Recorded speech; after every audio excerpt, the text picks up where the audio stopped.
Hello, my name is Kayvon young-reaves. I'm doing this for CSCI330, Intro to Software Engineering. This video will be a little shorter. All I'm showing you is my remove ingredient and my modify ingredient amount. And let me get to it.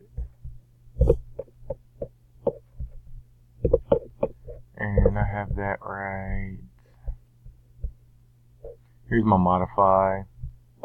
Take an ingredient, take a new amount, set it up so where there will be a boolean, a boolean mark, false starting right now, J, so that if it's not false, it'll go through my ingredient, grab the name, it'll grab the name, and if the name equals the name that they put in, then it'll change it up down here. Nice little structure right here. Have my ingredient. It'll, whatever they type in, it'll change the calories to whatever they put in. Still times the amount. So forth with protein and carbs. And my remove ingredient, simple as well.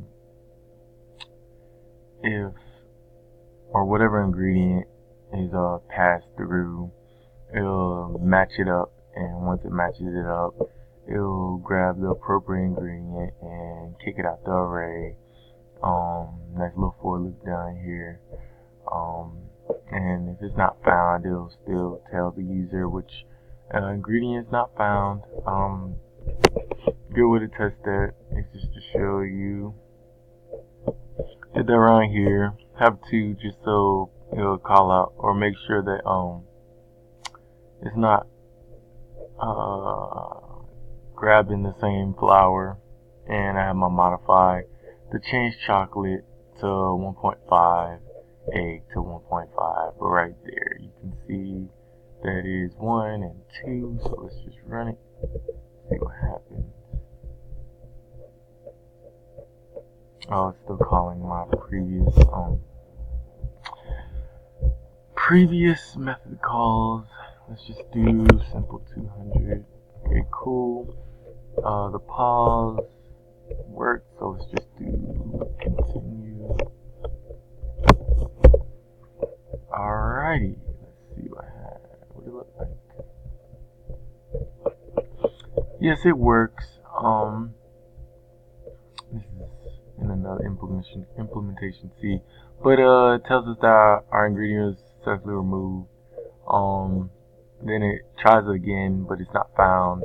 Yes, it does print, but it's printing why is it printing? I guess it's coming up here, not calling that, but printing that value for flour. It can't be deleted again. And my ingredient chocolate and ingredient egg was been changed. Do the calculations and those are switched up. But yes, this is implementation B. Thank you.